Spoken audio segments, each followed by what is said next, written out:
बिस्मिल्लाहिर्रहमानिर्रहीम। अस्सलाम वालेकुम वरहमतुल्लाहि वबरकातुहू। 3 क्लास, आप लोग कैसे हैं? उम्मीद है कि आप सब खैरियत से होंगे। आज हमने जो उर्दू का काम करना है वो है सबक नंबर 5 और उसका नाम है हमारा परचम।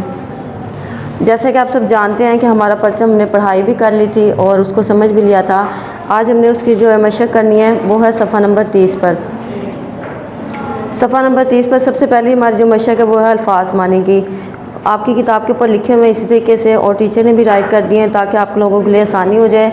इन्हीं अल्फाज मानी को आप लोगों ने अपनी कॉपी के ऊपर भी राइट करना है और इससे याद भी करना है। जैसे कि मैं आप लोगों को बताती हूँ, बेचैनी इसका मतलब है बेकरारी, इश्तियाक शौक़, मशवरा राय, तजस्सुस तलाश, मान पड़ना कम होना, मुश्तमिल शामिल।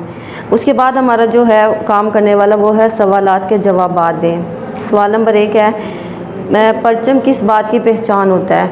इसका जवाब आप लोगों ने लिखना है परचम किसी भी मुल्क की पहचान होता है।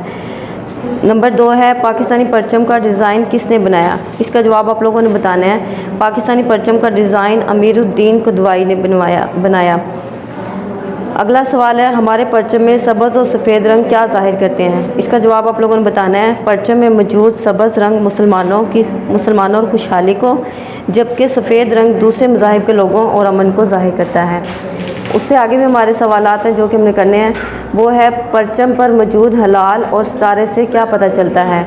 इसका जवाब है परचम पर मौजूद चाँद तरक्की, जबकि सितारा रोशनी और इल्म को ज़ाहिर करता है। अगला सवाल है पाकिस्तानी परचम को किन मौक़ों पर लहराया जाता है? 2 के नाम लिखें। तो पाकिस्तानी परचम को वैसे तो मुख्तलिफ़ मौक़ों पर लहराया जाता है, लेकिन जो आप लोगों को बताए जाएंगे वो है पाकिस्तानी परचम को 23 मार्च और 14 अगस्त के मौके पर लहराया जाता है। ये सवालात करने के बाद आप लोगों ने किताब के ऊपर देखना है। किताब के ऊपर सफ़ा नंबर 30 के ऊपर आप लोगों ने काम करना है वो है दुरुस्त जवाब के सामने दुरुस्त लिखना है और गलत जवाब के सामने गलत का निशान लगाना है। नंबर 1 है हसन और आमना दादा जान के साथ रात के वक़्त परचम उतारने गए। तो कि ये ठीक है या गलत है? तो आपके सामने जो बुक के ऊपर आप लोगों के लगा हुआ वो क्रॉस का गलत का निशान लगा हुआ है। इसका मतलब ये है कि गलत है, क्योंकि हसन और आमना दादा जान के साथ शाम के होने से थोड़ी देर पहले परचम उतारने के लिए गए थे। नंबर 2 है पाकिस्तानी परचम पर 6 कोनों वाला सितारा बना हुआ है। तो ये भी गलत है, क्योंकि पाकिस्तानी परचम पर 5 कोनों वाला सितारा बना हुआ है। पाकिस्तानी परचम का डिज़ाइन कायदे-ए-आज़म ने अपनी मर्ज़ी से मंजूर किया। ये भी गलत है, क्योंकि पाकिस्तानी परचम का डिज़ाइन कायदे-ए-आज़म ने मशवरा करते हुए सबसे मशवरा लेकर फिर बनवाया था, फिर मंजूर किया था, अपनी मर्ज़ी से मंजूर नहीं किया था। आगे है हमें अपने वतन की तरक्की और खुशहाली के लिए मिलजुल कर काम करना चाहिए। ये ठीक है, क्योंकि हर काम हमें मिलजुल कर करना चाहिए। मिलजुल कर काम करने से काम में आसानी भी हो जाती है और अच्छा भी हो जाता है। हमारे परचम पर चाँद और सितारा सब्ज़ रंग के दरमियान में बना होता है। तो ये ठीक है, क्योंकि चाँद और सितारा जो है सब्ज़ रंग के दरमियान में ही बना हुआ होता है। आगे आप लोगों का सफ़ा नंबर है 31। उसके ऊपर आप लोगों ने काम करना है अल्फाज साजी के बारे में। इन अल्फाज पर एराब लगाएं और दुरुस्त लफ्ज़ से पढ़ें।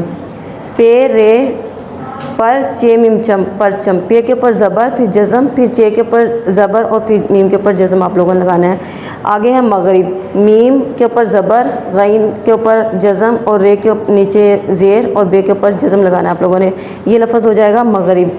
आगे है इंतज़ार, अलिफ के नीचे जो है ज़ेर लगाना है, नून के ऊपर जज़म फिर ते के नीचे ज़ेर और ज़ोए के ऊपर ज़बर और रे के ऊपर भी ज़बर, इंतज़ार। आगे लफ्ज़ है मकबूल, मीम के ऊपर ज़बर, काफ के ऊपर जज़म, बे के ऊपर पेश, फिर वाव के ऊपर जज़म और लाम के ऊपर भी जज़म, मकबूल लफ्ज़ हो जाएगा। फिर है सिफारिश, सीन के ऊपर ज़बर, फे के ऊपर ज़बर, रे के नीचे ज़ेर और शीन के ऊपर जज़म, सिफारिश। अगला सवाल है इन अल्फाज को मिलाकर अल्फाज बनाएं और दुरुस्त इमला लिखें। ते जीम सीन सीन, इन सब अल्फाज को मिलाएं तो हमारा लफ्ज़ बनता है तजस्सुस, जैसे कि सामने लिख दिया गया आपको नज़र आ रहा है। आगे है थे ये लाम छोटी, इसको इन अल्फाज को मिलाएं तो हमारा लफ्ज़ बनता है थैली। थे ये थे, लाम छोटी ली थैली। पे हे चे अलिफ नून पहचान, पे हे पे चे अलिफ जा नून पहचान। अलिफ शीन ते छोटी अलिफ काफ, इन अल्फाज को मिलाएं तो बनता है इश्तियाक। अलिफ शीन ते ये अलिफ या काफ इश्तियाक। आगे है मीम आइन लाम वाव मीम अलिफ ते, इन अल्फाज को मिलाएं तो हमारा लफ्ज़ बनता है मालूमात। अगला है ज़ुबानदानी के बारे में। जुमलों के सामने दिए गए वाहिद अल्फाज की जमा खाली जगह पर लिखें। तो जुमलों के सामने दिए गए वाहिद अल्फाज ही आप लोगों को ये दिए हुए हैं, थैली है, मेज़ है, परचम, रंग और सितारा। अब ये वाहिद हैं, आप लोगों ने जो खाली जगह फिल करनी है वो जमा बना कर करनी है। जैसे कि अम्मी जान ने अलग अलग डैश में सब्जियां डाल दी। अब थैली लिखेंगे तो ठीक नहीं होगा, बल्कि थैलियों में सब्जियां डाल दी। दावत में मेज़ और कुर्सियों और डैश को तरतीब से लगाया गया था। अब यहाँ पर मेज़ का जो है जमा मेज़ ही होता है, तो दावत में कुर्सियों और मेज़ को तरतीब से लगाया गया था। फिर है मुख्तलिफ डैश में हम अपने मुल्क के परचम को आसानी से पहचान लेते हैं। यहाँ पर है परचम, तो यहाँ पर अगर हम परचम वाहिद ही लिखेंगे तो वो जुमला ठीक नहीं होगा, इसलिए हम इसको जमा इस्तेमाल करेंगे। मुख्तलिफ परचमों में हम अपने मुल्क के परचम को आसानी से पहचान लेते हैं। फिर है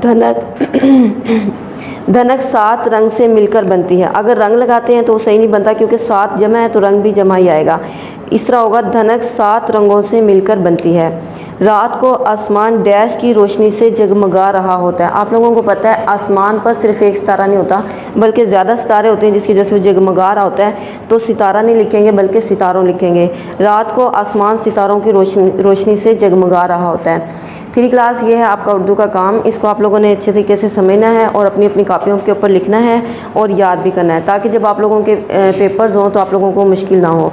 अल्लाह ताला आपका हामी और नासिर हो। अल्लाह हाफिज़।